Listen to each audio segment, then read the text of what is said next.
In today's episode, we're exploring Kaohsiung City, from the hip and trendy waterfront to the chaotic and vibrant night market. And I'll explain why Kaohsiung City and Taiwan give me hope for the future of our world.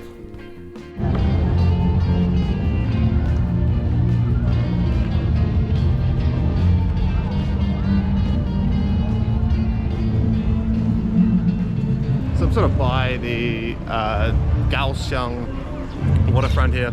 They kind of got this cute little, like, these old port buildings that are now serving for sort of like artsy places and tourist stuff. You get a whole tourist market selling all sorts of like feminine doohickeys, like knickknacks and stuff. And all along these like really nice coastal areas in Kaohsiung, you've got the light rail. It's got a tram that runs the whole way through.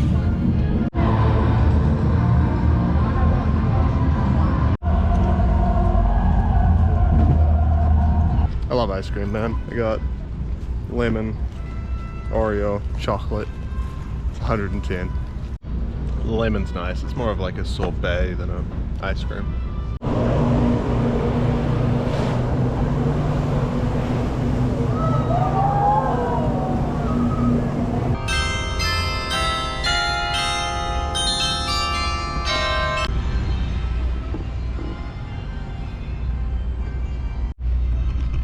Yeah, so that's, you know, the waterfront area. Well, it's part of it. It's quite a big waterfront, and you can take the light rail to get along to all the different areas. You don't have to walk it, but it's quite nice to walk, or you can get they have the U-bikes here. You know, you can rent a bicycle from these stands they have and just ride along the waterfront here. It's really, really, really nice spot. I love it here, eh? And one thing I found kind of strange was like when I first came down to Kaohsiung, I sort of asked Taiwanese about it. What do you think of it?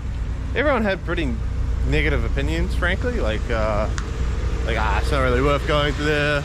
You know, you sort of got the impression it's just kind of like a industrial sort of crap hole city. It's the impression I got. And I think the reputation that it has comes from the fact that it probably wasn't very nice not that long ago. There's one thing that's quite interesting about Taiwan is that they've been able to make a pretty extraordinary turnaround in a pretty extraordinarily small amount of time. You know, in the 1960s, Taiwan was basically one of the poorest countries in the world. No country today, excluding military conflict zones, that would have been as poor as Taiwan was back then. You hear all these kinds of stories of, you know, people eating whatever they could, doing whatever they could to get by, and so the Taiwan of the 1960s was very poor. Of course, the country, quite famously, underwent rapid industrialization. And part of why they were able to do so was that the Japanese had established a lot of schools in Taiwan, so the Taiwanese were actually quite educated.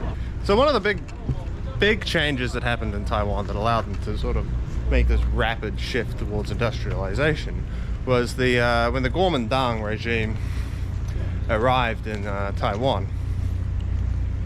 They arrived essentially as a colonial regime.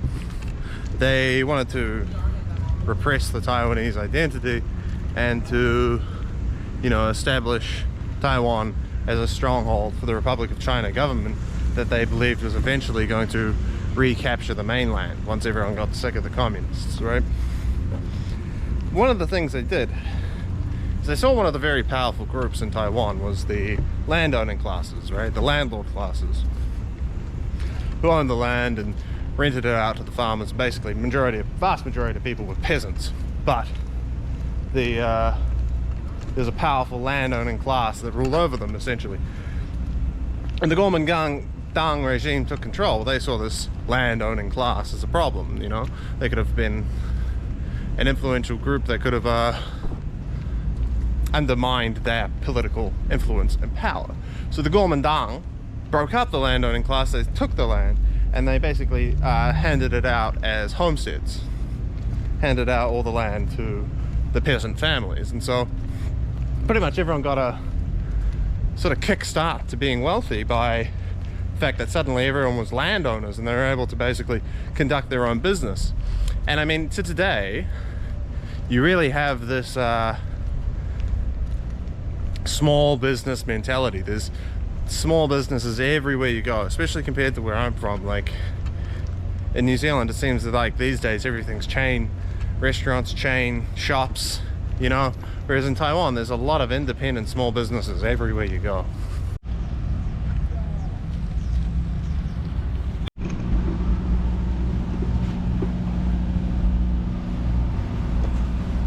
Sitting out here by the waterfront again.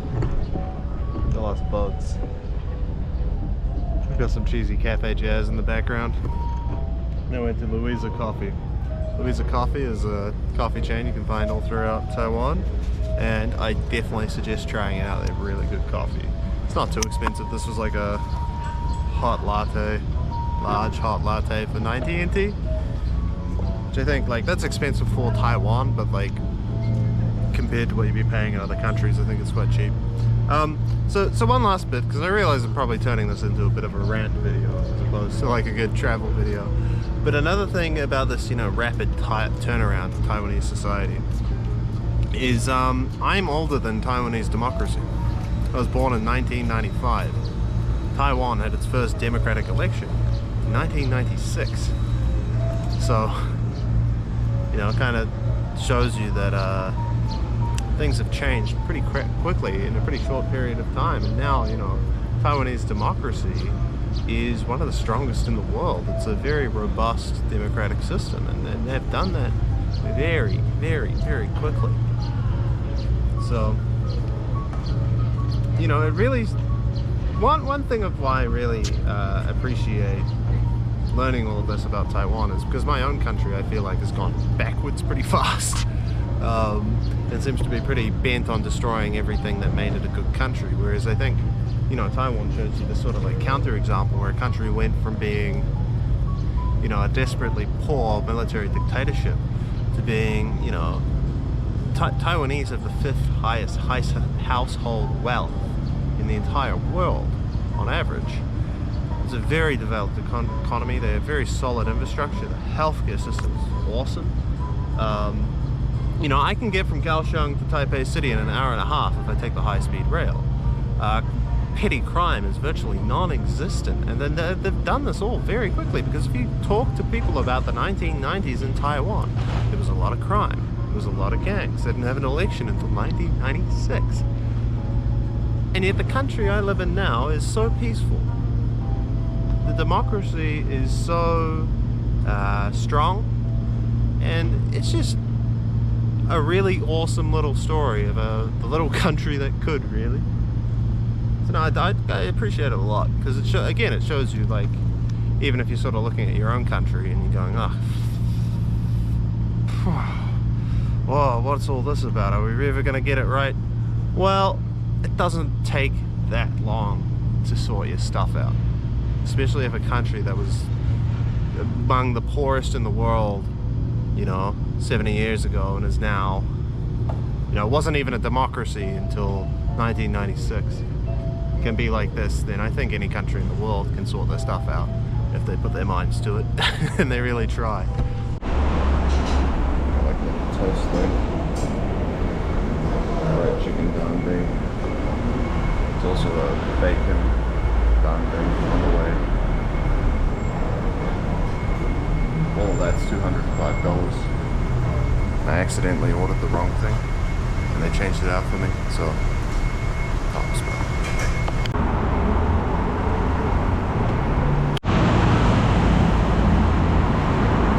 I thought I'd give the place a little shout out, because that was really yummy, and the people there are very, very nice. So I didn't really realize what I had booked. I just booked like an Airbnb apartment. So it turns out I'm in the giant tower. I'll show a picture of it. It's pretty nice. It's like it's 5,000 for 3 nights. I think I worked it out. It's like 1,700 a night.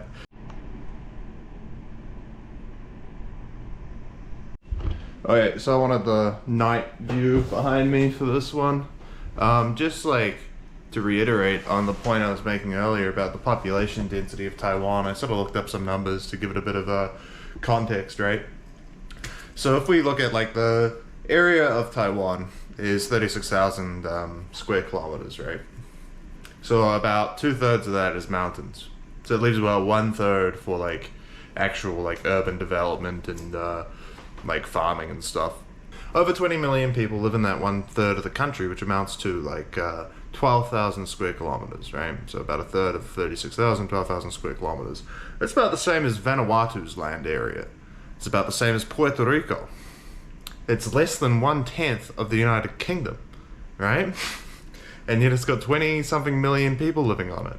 Like, no, not the United Kingdom, sorry, England. It's about 1/10 the size of England.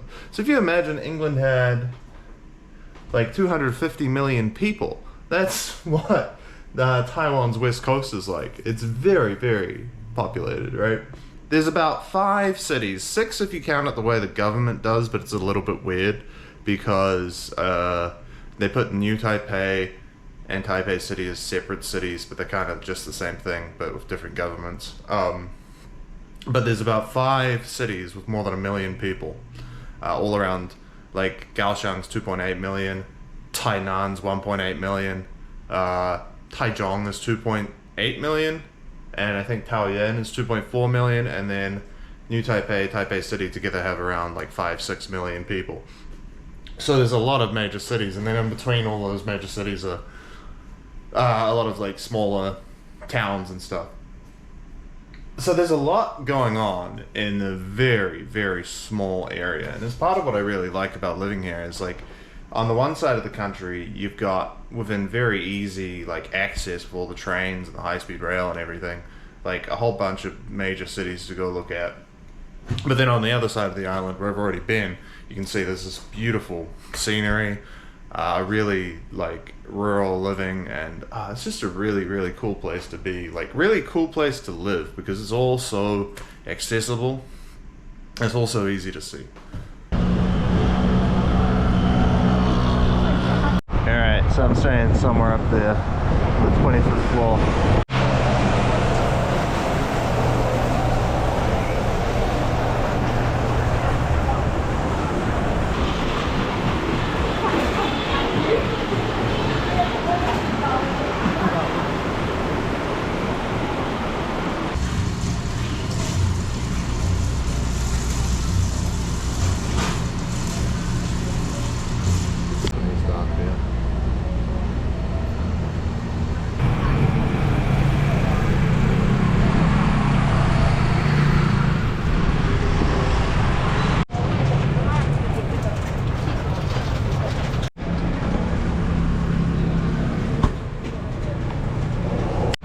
Alright, so I bought some over the top hot dogs. Let's see how they are.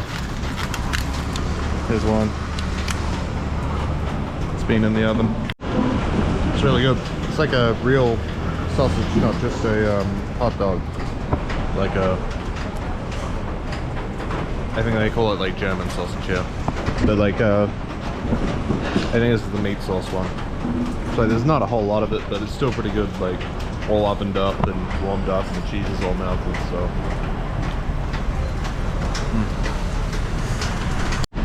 Alright, that was pretty good. This is number 2. I think this is the black pepper beef. You'll notice it has corn on it. Taiwanese are pretty notorious for putting corn on everything. You want a pizza? You're getting corn. You want a spaghetti bolognese? Probably getting corn. Yeah, this one's awesome. Very cheesy. The meat's really nice. Bun's nice and toasted. Perfect. Come to Taiwan if you want a good hot dog, apparently. I love it when buildings have a fridge in the building. Big fan.